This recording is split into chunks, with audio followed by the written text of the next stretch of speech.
Hi, my name is Jordan RUDESS. Welcome to my video. I've been playing the keyboard since I was 7 years old. I started out playing a lot of classical music and discovered the synthesizer along the path when I was about 17 or 18.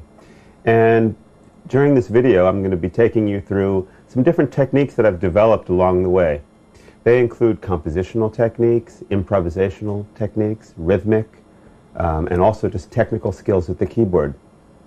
I've had the opportunity to play with a lot of very good musicians. Most recently, the bands I've been in are the Liquid Tension Experiment and my own RUDESS Morgenstein project. But I've also played with groups like the Dixie Dregs and the Paul Winter Consort. I'd like to share with you some of these ideas that I've developed over the next period of time. Let's go.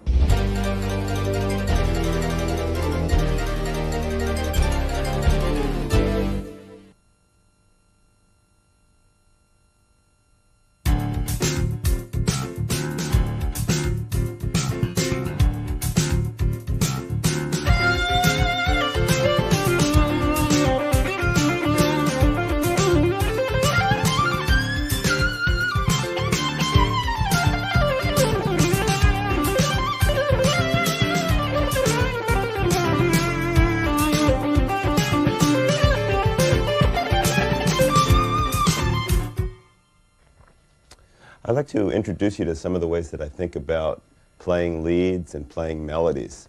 The groove that we were just hearing is what I call like a Dregsy groove.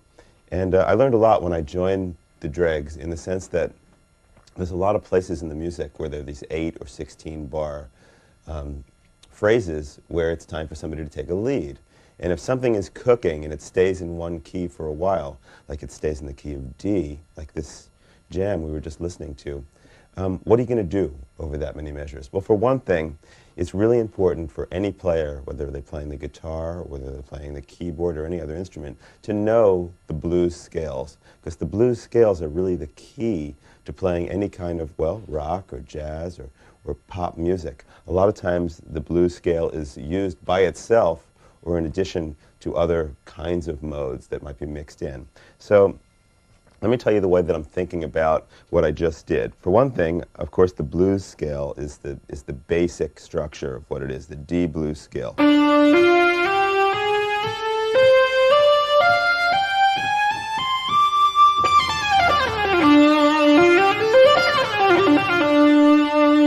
Okay, for those of you who don't know what a blues scale is comprised of, basically it's the root, the minor third, the fourth, the flatted fifth, the fifth, the seventh, and again the root. So, now what makes it sound kind of cool on a keyboard like this, or an instrument where you can bend, like a guitar or a wind instrument, is to actually bend some of the notes. And that's where my pitch wheel and my ribbon comes into play. Like bending from the fourth to the fifth is a good sound, or even playing around with that flatted fifth from the fourth, like.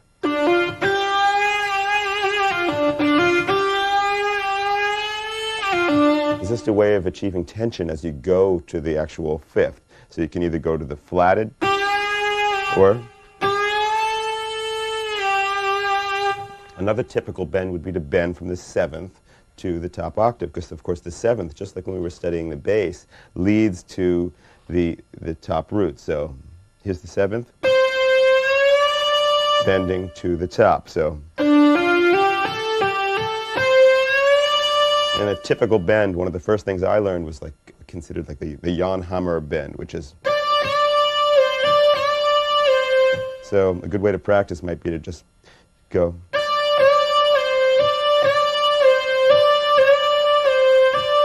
It's kind of a three rhythm. 1, 2, 3. 1, 2, 3. 1, 2, 3.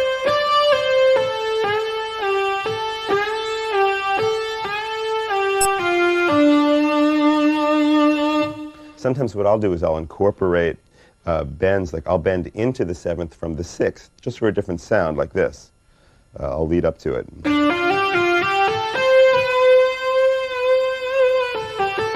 Whereas the sixth itself is not necessarily a step I would use in a traditional blues scale, because that would sound like. But I would use it to bend. Here's the fourth going into the fifth. and even the second, which is not part of the basic scale that I laid out, but that bending into the third.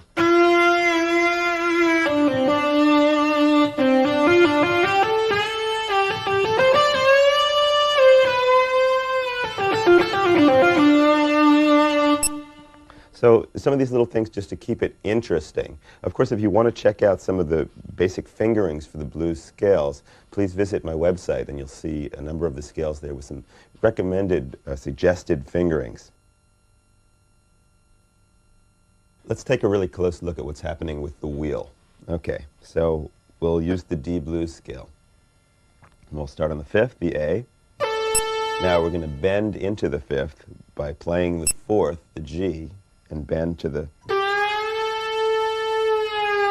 Now, my wheel is set right now to do a whole step, and that's a pretty common default on most synthesizers. It can be changed, and sometimes, as a matter of fact, on a wheel I'll use a minor third, but most of the time I'll use the whole step. If I want more, I can use my ribbon and do a bigger bend. So here's a couple things you could do. Play the fifth, play the fourth, grab the wheel and push it up to the fifth, and then bring it back. If you're using a joystick, it's just a matter of playing the fifth, playing the fourth, moving the joystick, and bringing it back. The best bet is to do it in some kind of a rhythm. Up and back. Fifth, up and back. So here's from the root. Up and back. Root, seventh, up and back. The other thing that I'll do with the wheel, and you can do this with the joystick as well, is when I hold a note, like a guitar, if a guitar player is holding a note, he's not just going to sit there and let the note hang still. There's always going to be some kind of vibrato. So that's what I'll do with the wheel. The common thing to do is to do that with a mod wheel, but if you use the mod wheel, you're always going to be limited to whatever the programmer back at Kurzweil or Korg or Roland or whatever decided for you. But I think it's much cooler, and it is much cooler, to be able to control the vibrato in real time with your hands. So I'll start to shake. You can control the width of it. So if you're looking for a very cool rock approach,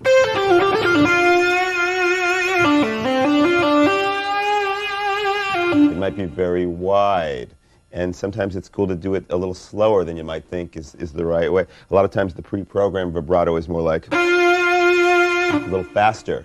But the cool rock vibrato, really, if you listen, is slower.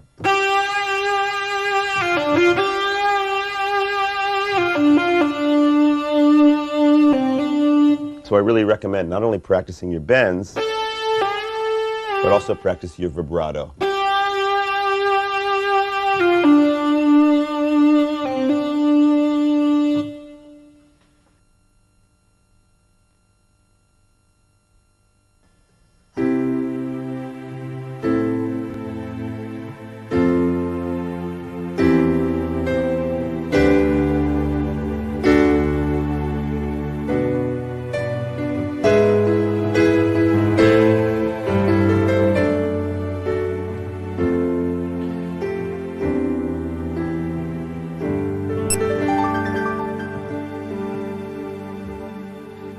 "95% of what I play is using this kind of close voice leading.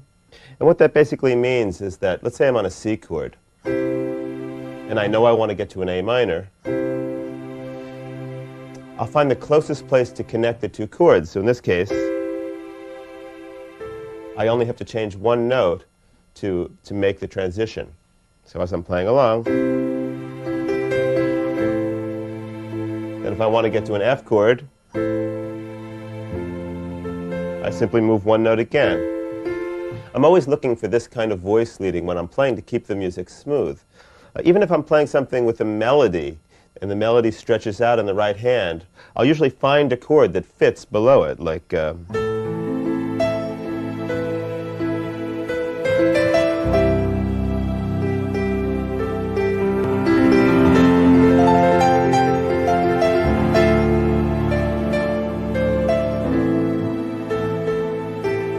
So notice that I'm playing the melody, often with my top finger, and positioning the chord underneath. Here's another example.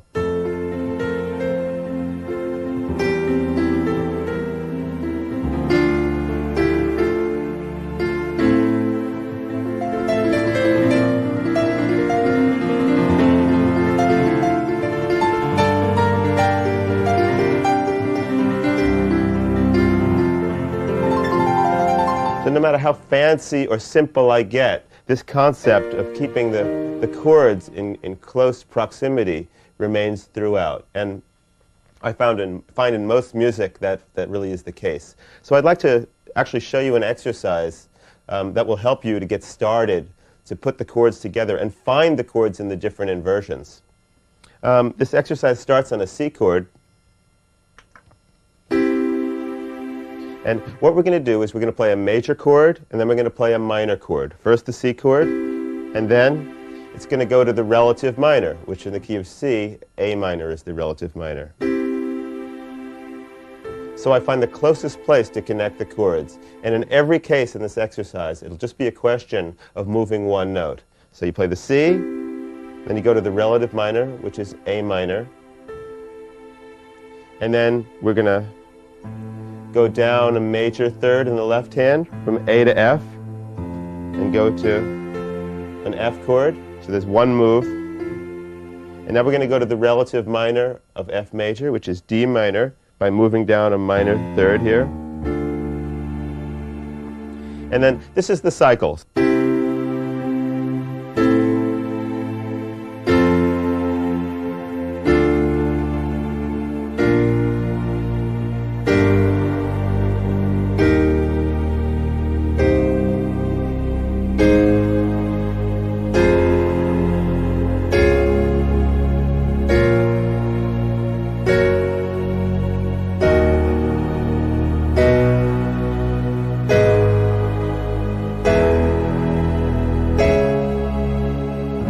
Skipping it down the octave.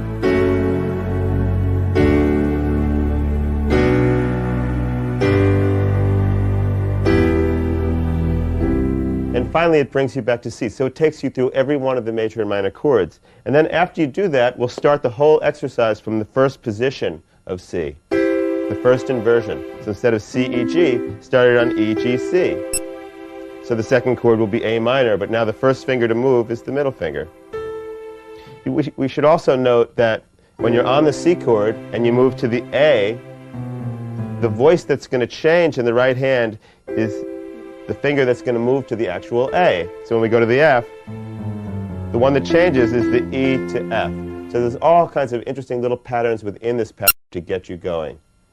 Now, the next thing I'd like to point out is it's always important to be making music when you're playing any exercise. As a matter of fact, whenever you approach a musical instrument, you should approach it with the idea that, okay, whether it's a technical exercise, a harmonic exercise, now I'm going to make some music. So what can you do with this exercise?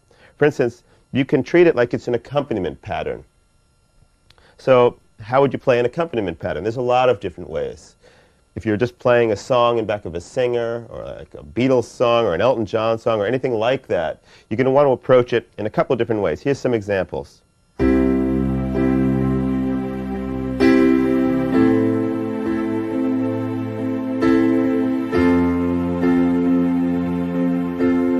Okay, that's one way you could play an accompaniment pattern. But what about this?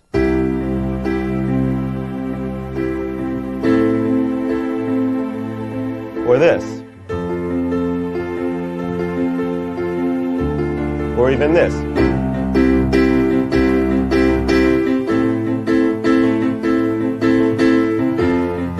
Or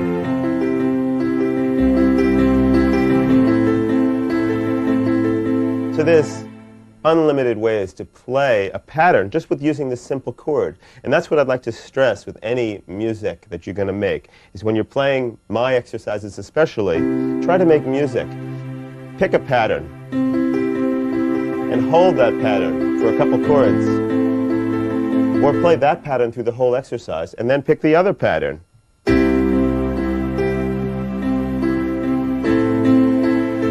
And play that cycle through the whole progression. But be creative and always try to think, how can I achieve something else? How can I stretch this a little bit? And try to keep a click going too, because that'll keep you kind of forced to think quickly and train your mind. Get a click that you can, start with and actually do the exercise. And then as you get better at it, you can make the click a little faster. So you'll be flying through it and really jamming. Now I'd like to talk a little bit about the way that I developed my skill with chords. When I was very young, I guess the first chords that I learned are these major and minor chords, and kind of found them in all the different inversions. But as I was growing older and hearing different kinds of music, what happened was that I would hear a particular kind of chord. Like I remember when I first heard a major chord over like an altered bass. For instance, something like this, where you have the 5 chord, I'm playing an F, but I've got a C chord on top. Okay, so like here's a B flat chord with an E flat bass. And there's all kinds of ways you can do it. You can play the 5 over the 1, you can play the 2 over the 1, the 4, this is the 4, the 7. On my website, you'll be able to find examples of different patterns that will make use of this kind of altered bass thing. But here's a little improvisation using this concept. I'll just start a drum track so we can have a good time here.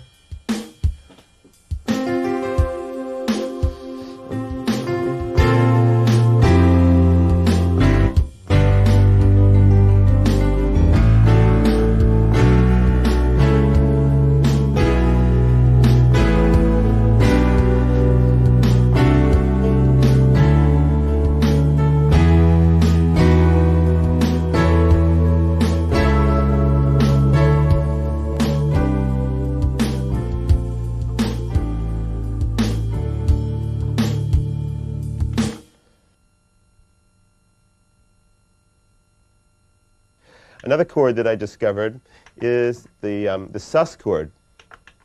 That's where you take like a C, you take the 4th and the 5th. I discovered this when listening to Tarkus, E.L.P. Tarkus. Of course, Keith Emerson is very big on sus chords. But same thing. Discover the chord, find it in different positions. And in different inversions.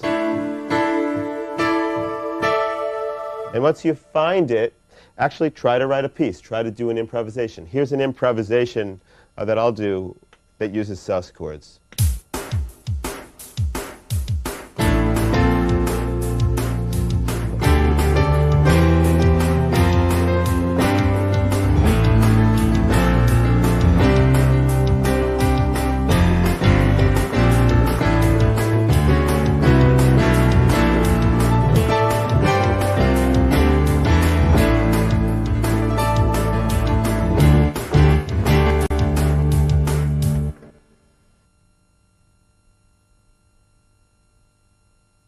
One, two, three, four. 1, 2, 3, 4, 5, 6, 7. 1, 2, 3, 4. 1, 2, 3, 4, 5, 6, 7. 1, 2, 3, 4, 5. 1, 2, 3, 4, 5. 1, 2, 3, 1, 2.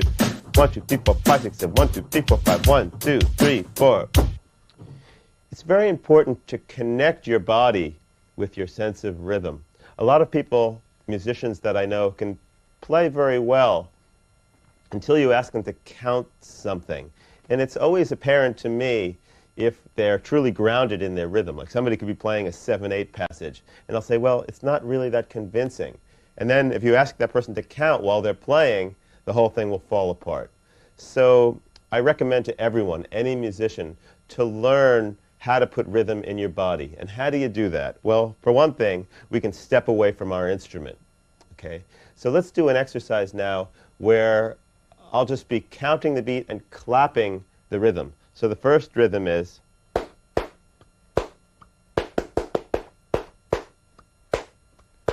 it's in 4. 1, 2, 3, 4. 1, 2, 3, 4. 1, 2, 3. So try this at home. Let's maybe do it a little slower. Here we go. 1, 2, 3, 4. 1, 2, 3, 4, 1, 2, 3, 4, like that. Now that we've done that, let's tap the rhythm. You can do it even on the keyboard if you want, like just the 1, 2, 3, 4 part of it. In other words, 1, 2, 3, and we'll use our voice to do the rhythm, like ta ta ta ta ta ta ta ta ta ta ta ta ta ta ta ta. So by putting that in your voice and then reversing it and counting while you play it, 1, 2, 3, 4, 1, 2, 3, 4, you start to develop some sense of like a body rhythm. Here's a little rhythm exercise that we can do at home. Follow along with me. What I'm going to do is I'm going to set up a click, then I'm going to tap a particular rhythm, and then you'll take the same amount of space to tap it back to me. So in other words, it'll be like this. 2, 3, 4. Now you.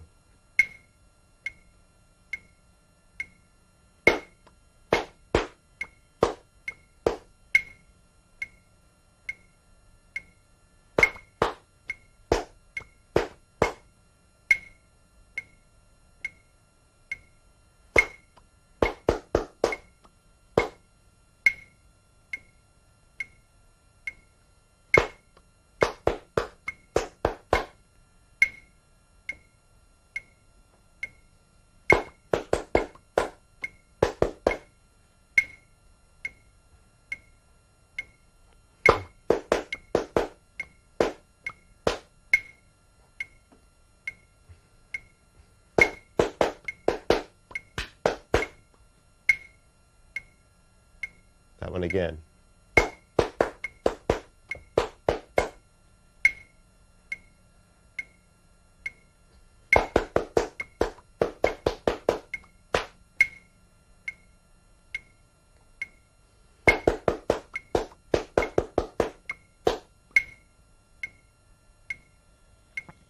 Okay.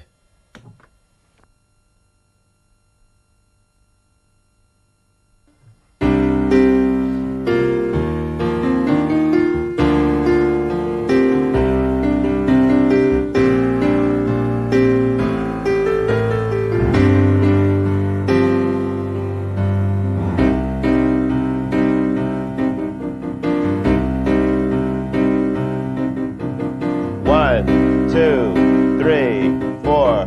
1, 2, 3, 4. So just to make sure that you can really count while you play. 1, 2, 3, 4, 1, 2, 3, 1, 2, 3, 4, 5, 6, 7, 1, 2, 3, 1, 2, 3, 4, 5, 1, 2, 3, 4, 5, 1, 2, 3, 1, 2, 3, 1, 2, 3, 4, 1, 2, 3, 4, 5, 6, 7, 1, 2, 3, 1, 2, 3. That'll really help your playing a lot.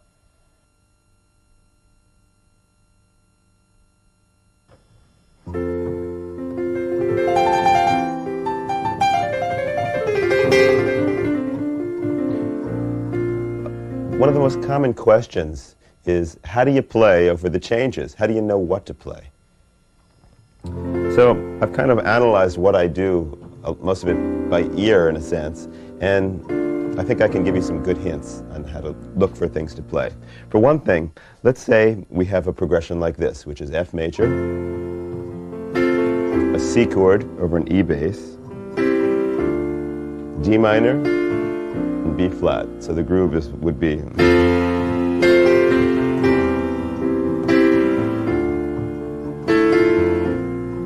And that's all. What are you going to play? Well, you have a choice. One is you can analyze the chords that you're playing. In other words, look at the F chord. What notes are in an F chord? Okay, the next chord's a C chord. Let's kind of overlay that. So a C chord is C, E, and G. Right? And then, of course, there's a B flat chord here as well. So we've got these notes so far. And what did I leave out? And a D minor. So we found the scale, basically, by looking at the chords that are in the progression and analyzing all of them. All together we've made a scale. So if I try that scale,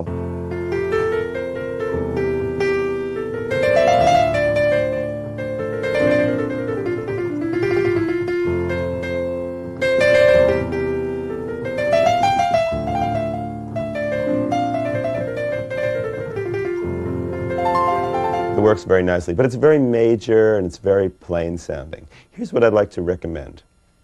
If you have a progression like this, it's in a really in a major key, try using the relative minor blues scale. So in F major, the relative minor, you would find it by going a minor third down from F, saying, oh, D is the relative minor. So what is the D blues scale? Well, we just looked at the D blues scale in the first example, so that's this. But how does that sound over this? I'm going to start the D blues scale on an F. So the F is the root, but I'm using the notes of the D blues scale.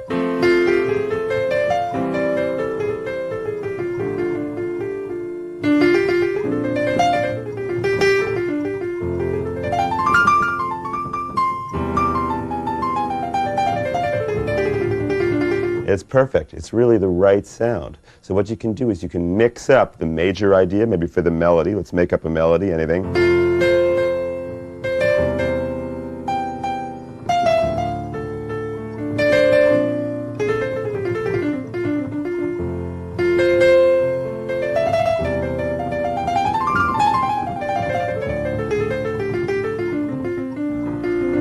So that's what you will do. You'll also notice, I don't want to keep anything a total mystery here, but like when I'm playing a piano sound with a bluesy type scale, I do this kind of slippery thing. And this is something they definitely didn't teach me at Juilliard, but it's something you have to learn along the way. It's where I'll take my third finger or my second finger and just kind of slide off the note like this. Or, so I'm sliding from, in this case, the flat 5 of the D blues scale into the major third here of the key of F.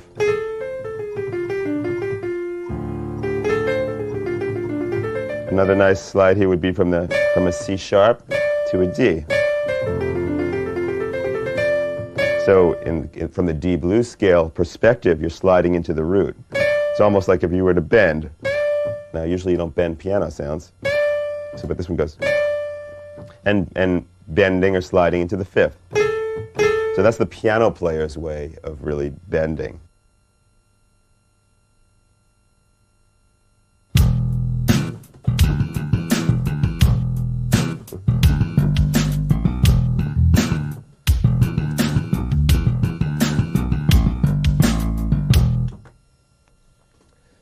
I'd like to give a little insight on how to create a bass line, both in rock and in jazz. Let's look at creating a rock bass line first, especially if you just want to groove and have something that really sounds good. It's important to realize some of the things that bass players do. And as a keyboardist, and with today's technology, a lot of times we find ourselves creating a whole orchestration. So let's take a look. First of all, the octave is the most important interval in a bass line. A lot of times, bass players will simply just take the octave and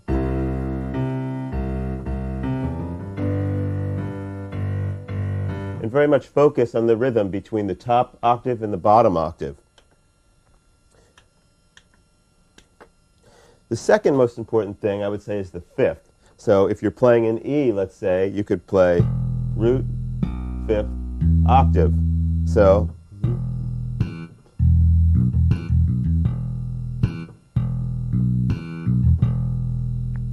and so it's amazing to think of how many different patterns can be created, even with just a few notes. Like if I start my little drum pattern and just take the root, the fifth, and the top octave,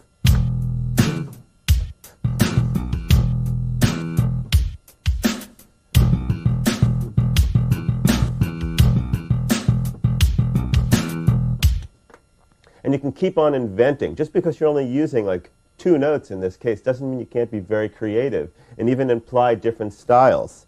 The next interval I'd like to bring into the picture is the 7th. So in E, we're going to take the low E, a D, and an E. Now let's add that with the 5th. We're basically starting to outline a pentatonic scale, But just with those notes now, we can get effects like this.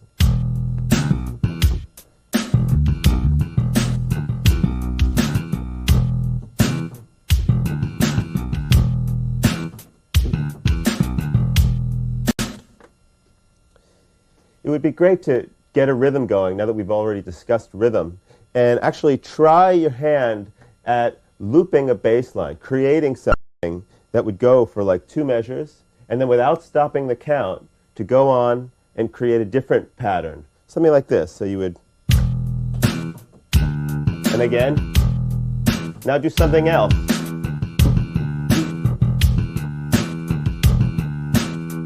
Now something else.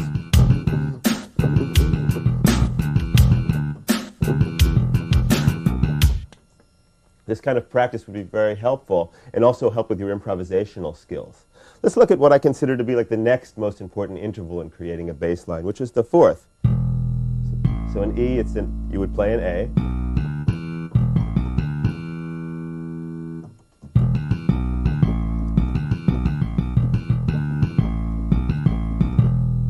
The interesting thing about this whole thing is that you'll notice that I started out by showing you the intervals that were most spread out. On any instrument that's playing in a low register, you'll want to have the intervals spread out. It's kind of like if you take a piano sound and you would play a chord like down here. I mean, certainly it's been done in some Beethoven stuff where he just plays a very thick chord. But in most music, most popular music especially, what happens is that the low register will be actually spread, whether it's a piano sound where I'd be playing like root, 5th, and then the 10th, or a bass sound where as I said, the octave would be the most important thing. So then as you're getting more busy in the bass, you could add the extra notes. So now let's add the 3rd to it, the minor 3rd, E, G. So our notes are E, G, A, B, D, and E. And I would say we have pretty much a complete palette of notes to really do a lot of things. So again, what I recommend is start your drum groove,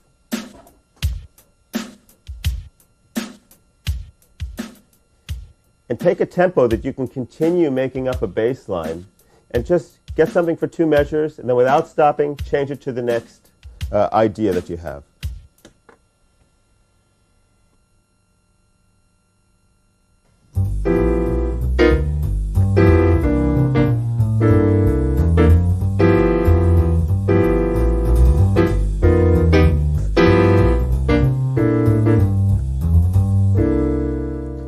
Take a look at this whole walking bass idea. It's a little bit different than the rock approach. In this approach, it's called walking bass because it simply does that. And we have to examine the term first, I think, to understand what should happen.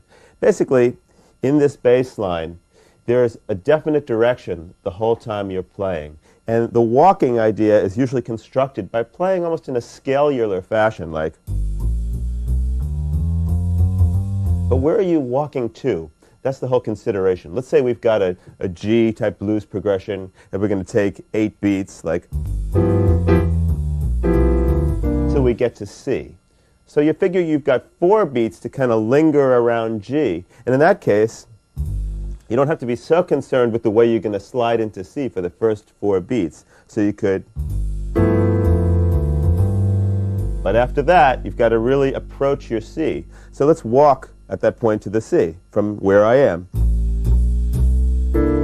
So what happens while I'm improvising, and what I started out with was totally an improvisation, is that I let it flow for the first 4 beats, and I see where I am in that improvisation, and then walk my way to the next chord. Let's do it again.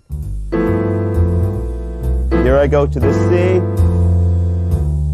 So somehow I have to figure, how am I going to get there? So if I'm up here, and I've got 4 more beats, I could go 1, 2, 3, 4, and land, or 1, 2, 3, 4.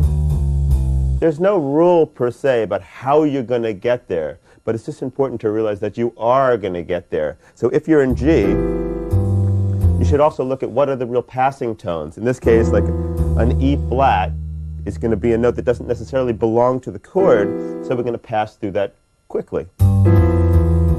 There's no better way to use passing tones than in a walking bass, because you could play chromatically like this. but you have to get to the C, and here I am with it to go, so I'll jump down to the G. So as long as you keep in your mind where you're going and you just keep walking in the right direction, you can create this kind of bass.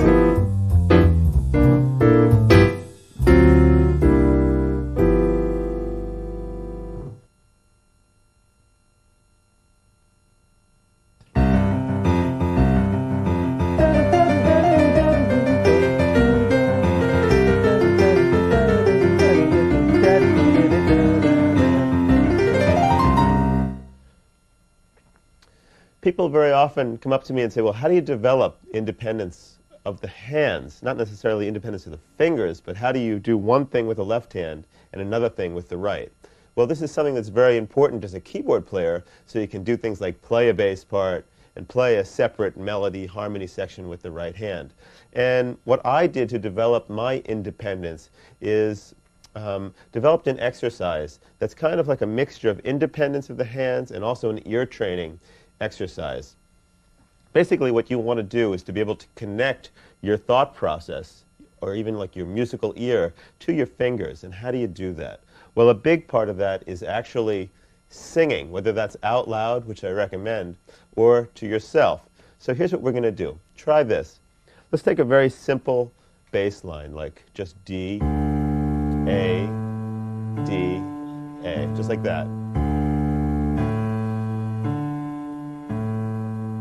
Now, you'll probably want to try this with a click, so that will make you feel very stable and very comfortable. And play it until you really feel like it's rock solid and you can't go wrong. Then, in the right hand, begin playing a melody. At first, don't make big skips like...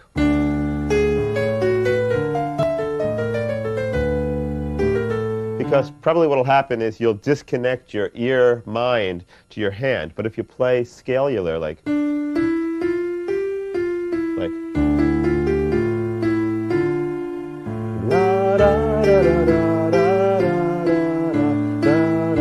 and you'll know at home when you're on top of it and when you're kind of losing it, because you'll just feel it. So a very comfortable tempo, and sing while you play, and play up and down. Don't make big skips, and just try it. You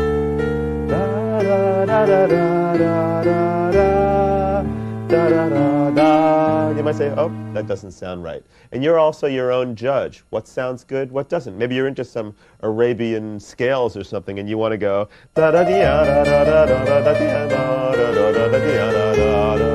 That might sound fine to you. So be your own judge and go slow. Also, it would be good to practice this with a drum beat, like I have one right here ready to go.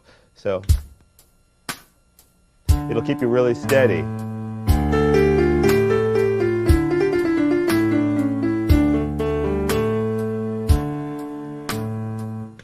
We're going to have a number of different bass lines for you to try on my website, so I encourage you to go take a look and check it out. Let's look at a couple more right now while we're here. How about trying this one?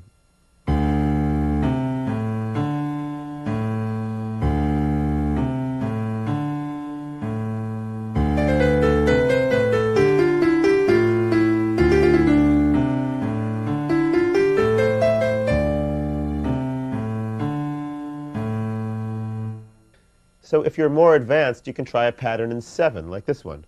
1, 2, 3, 4, 5, 6, 7, 1, 2, 3, 4, 5. And get it very steady, and keep doing it. And then add your right hand. And don't be afraid to sing, because nobody's around, hopefully, at your house.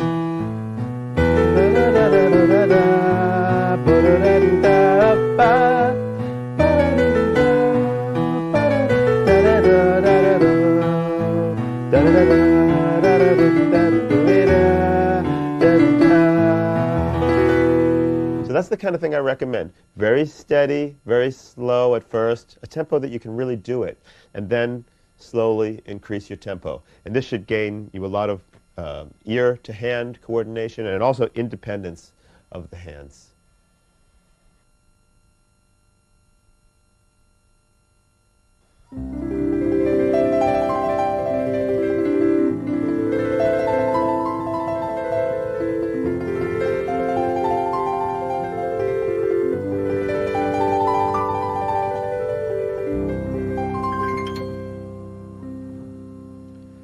One of the things that's very important in keyboard playing, or on any instrument, is having a technique.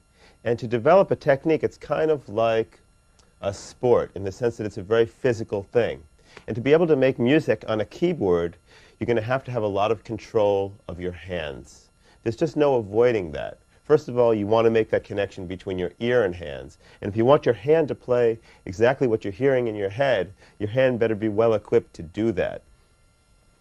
There's a number of things we can look at concerning technique. And the first thing I want to point out is that your main goal is to be able to have enough strength in your finger so that you can keep your arm quiet. You see too many players who play along and there's a lot of motion. But usually to do a riff, you don't necessarily need to be moving around at all with your arm. It's just your finger that's going to actually make the motion. So to be able to do that, you have to get some finger strength. And to get finger strength, you have to practice things that will give you independence of the fingers. Now, I myself practice not only on the keyboard, but I'll also practice on my knee, or I'll practice on a tabletop. And some of the exercises that I'll show you, you can do anywhere. Of course, there's very standard exercises, like things like this one.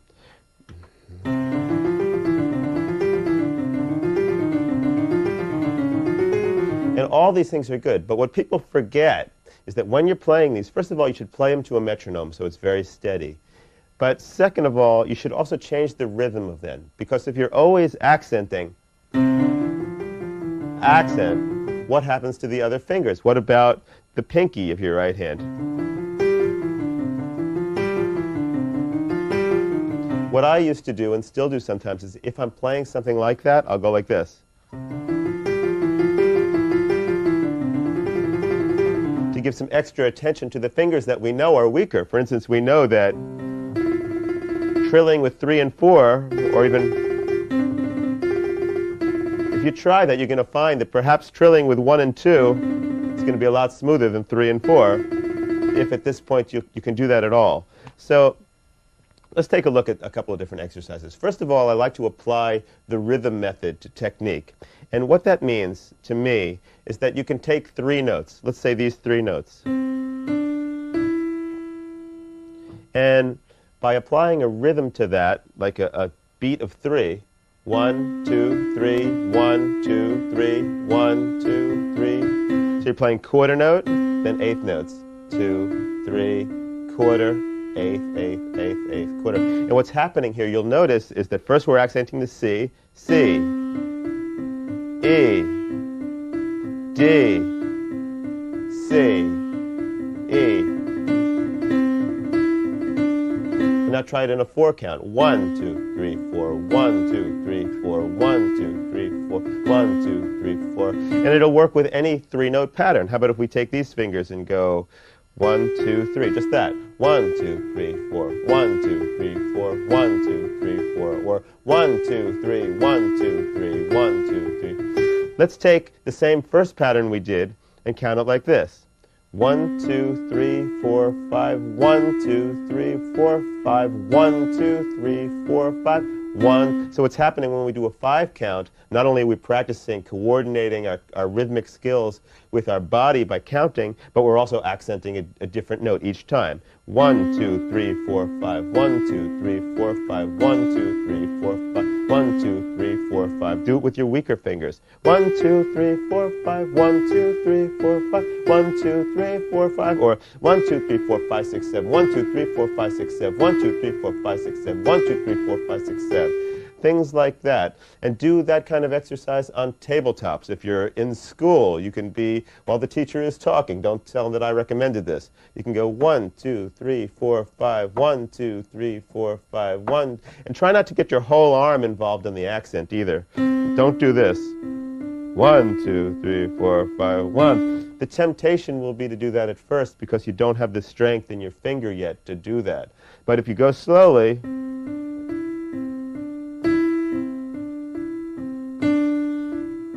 and also go back and forth. Don't limit it just to this. I'll put up some other exercises you can do on my website. But for now, also try this one.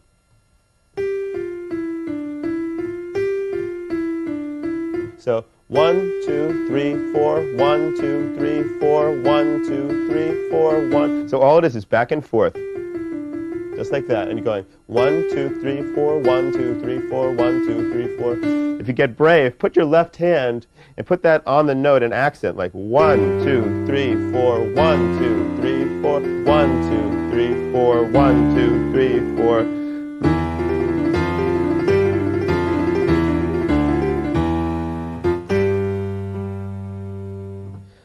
Some other exercises that I'd like to show you include an exercise that I kind of made out of an original Brahms exercise, which goes a little bit like this. It's just purely chromatic, but you're using all 5 fingers.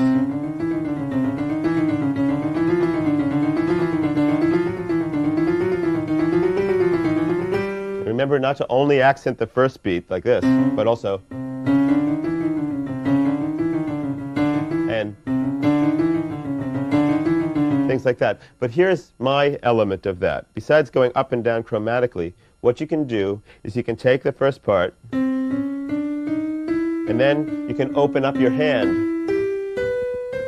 So it's a real contraction expansion exercise. And that's most of what we do when we're playing the piano. It's all about opening and closing your hand. So this is perfect for that. So you go like this. And then open it up and play like a major 7th chord. And then at the top, we do our chromatic thing again. And then major 7th chord down. So, open up, and then close. And what you can do, if you start getting this together, is try it in mirror imaging, so with both hands.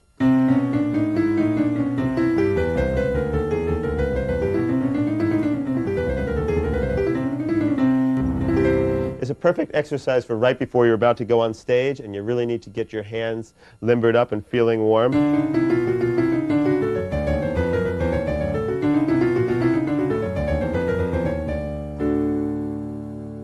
Here's another one that's really excellent. And this is an exercise where you'll take different chords. You'll start out with a major 6th chord, C major 6th, and you'll play your 3rd and 5th fingers, G and C, E and A, C and G. So it almost sounds like shortening bread, if you know that. So what you can do is you go. And then you'll move one finger to minor, this one. So now. And then you'll move another finger down to make it diminished. And then finally your last finger to make it dominant.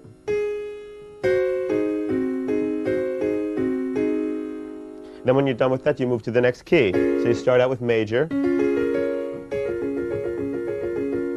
then make it minor,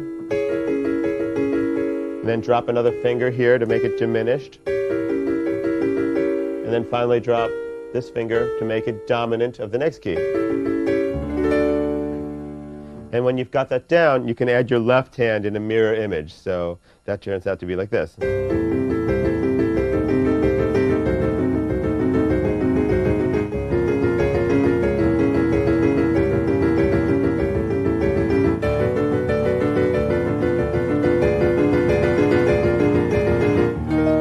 And every now and then when you're doing these kind of things, catch yourself to see if you're getting stiff in your elbow. I find when people are doing things that are challenging, there'll be a lot of tension, and it'll be really like, whoa.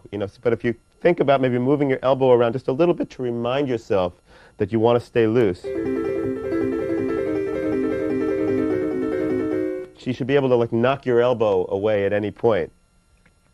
So the other thing that I'd like to mention about technique is that it's really important to be able to hold down certain fingers while playing with others. Many years ago I studied from a book called the Phillips technique, and his idea was that you would play a diminished chord like this, kind of feeling like you're pulling in on it. My teacher used to say, imagine there's a little ball under your palm pushing up a little bit, and try to keep your wrist level with the keyboard. And then while you have all that together, just like that, maybe try to lift up this finger while holding down the others. And play it. Now for a real challenge, try doing this one. Remember not to get too tight. So you go through each finger, and then when you've got that down, try doing combinations of fingers like this. And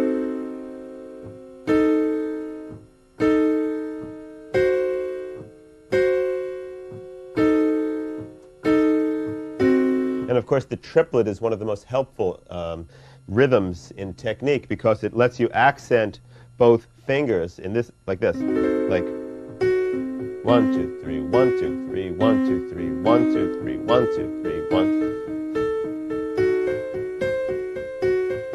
You can also try this exercise just by holding down like C, E, F, and G. You can go.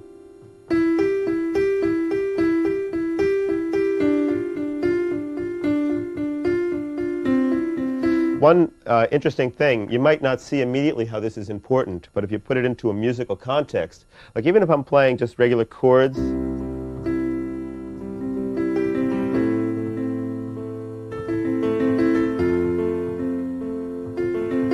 right now I'm not using any pedal, but it still sounds like the chord is sustaining. That's because I'm only lifting up the fingers that actually need to be lifted up.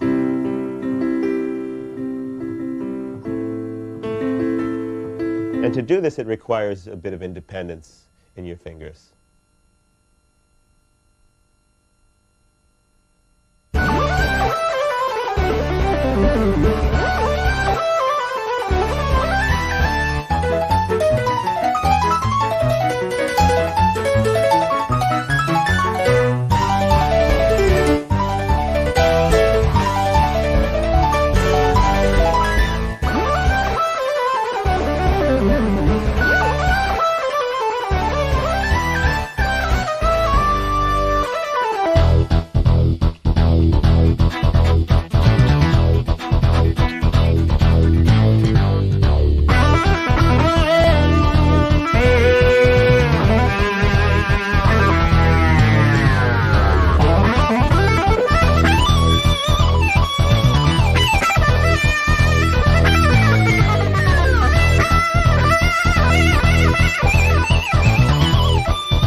I'd like to take a little time to show you some of the things that I do with the Kurzweil synthesizer. For one, when I play out live, these days I only use a Kurzweil 2500X exclusively. No other racks or modules or anything.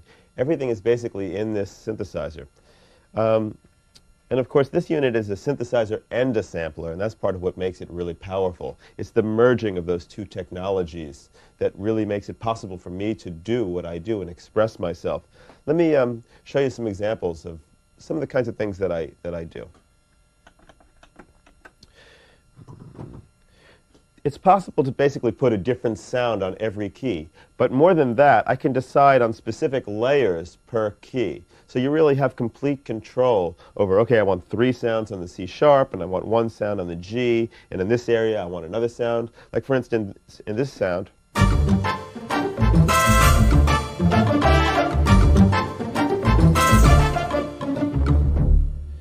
I specifically put the percussion underneath the various instruments that come in. I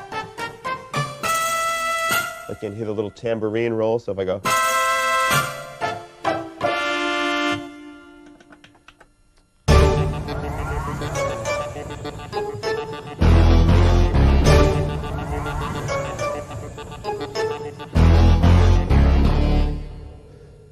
so like on this sound, I chose a specific note that I knew I was going to play as part of the chord to bring in this motor sound. There's also like an orchestral hit that happens. And as I play, you have like a pizzicato and a xylophone type sound. So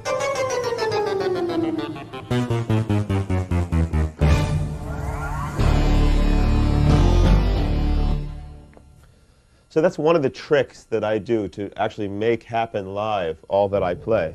The other thing that people ask me quite a lot is, how do you change sounds? Well, for me, a sound is called a setup, and the setup consists of a lot of different zones of different sounds. Let's take a look at this sound, where I have...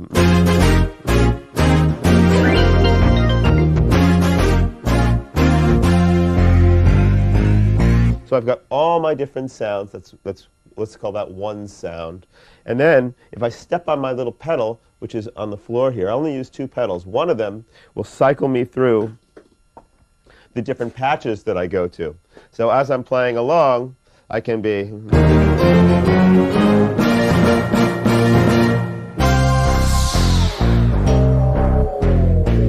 then hit the pedal and have this new sound that actually has a sound where if I play lightly, I'll get this electric piano. If I hit the key a little bit harder, so as I go,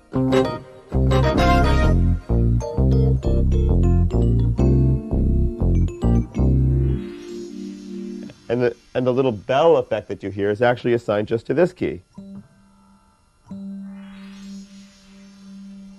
So that's a little bit about like putting sounds, placing the sounds on the keyboard. Let's talk a little bit about the controllers now. What happens is, a lot of times what I'll do if I want to just like play a lead, I'll run a looped sample. It's my choice to do that sometimes instead of a sequence. I just rely on samples more than I do necessarily a sequence. So in this particular patch, if I play down here,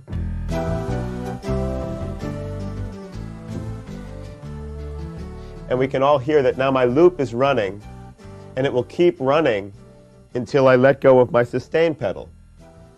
And while that's running, I can use my ribbon, I can use my wheels, I can use my slider without affecting that patch at all. It's just a matter of my programming the sound to do exactly what I want it to do. So, and after I pressed that note and I stepped in the sustain pedal, it switched me automatically to a lead sound. So now I can play.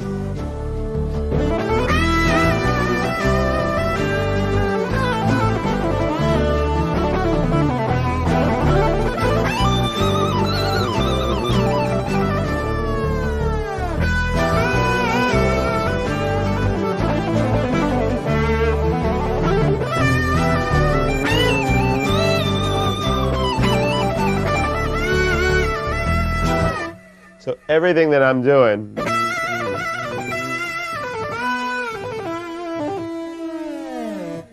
does not affect the loop at all.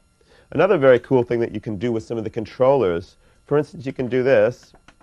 You can trigger notes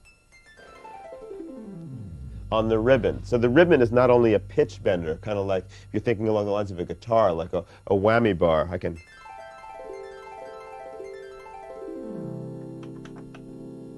or I can also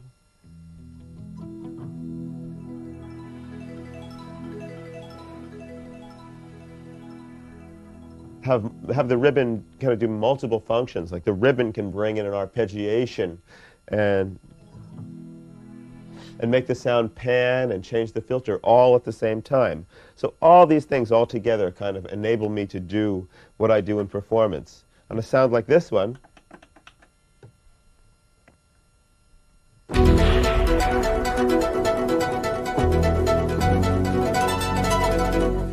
I put my special effect in the low register of the keyboard. When I hit that note, it creates that effect, but everywhere else is more pitch-oriented.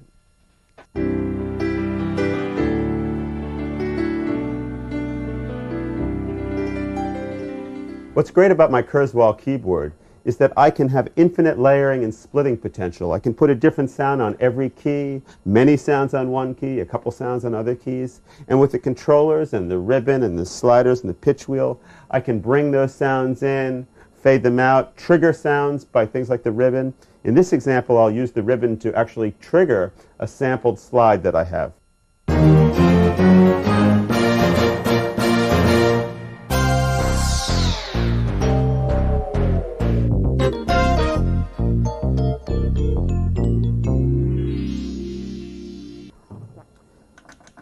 The next example shows how I can assign a particular key to a sample like a motor sound that I took, and have other keys in different registers bring in things like pizzicato and some xylophone.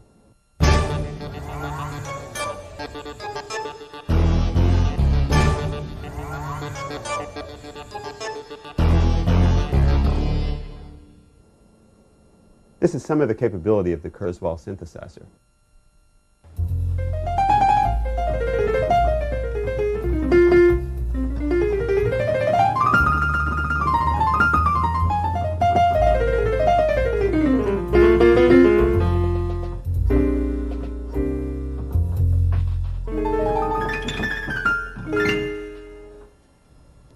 It's been a really great musical journey for me over the last many years, and I was very excited about doing this video and the opportunity to share some of the things that I learned along the way. And I really hope that each and every one of you has been able to grab something out of the video, and you can watch it repeatedly and learn some different things about melodies and leads and bass and rhythms and all those different things. And we look forward to hearing from you, and please check our website, because there'll be a lot of examples of the different kinds of things that I presented in the video. Thank you so much for sharing this time with me. Bye-bye.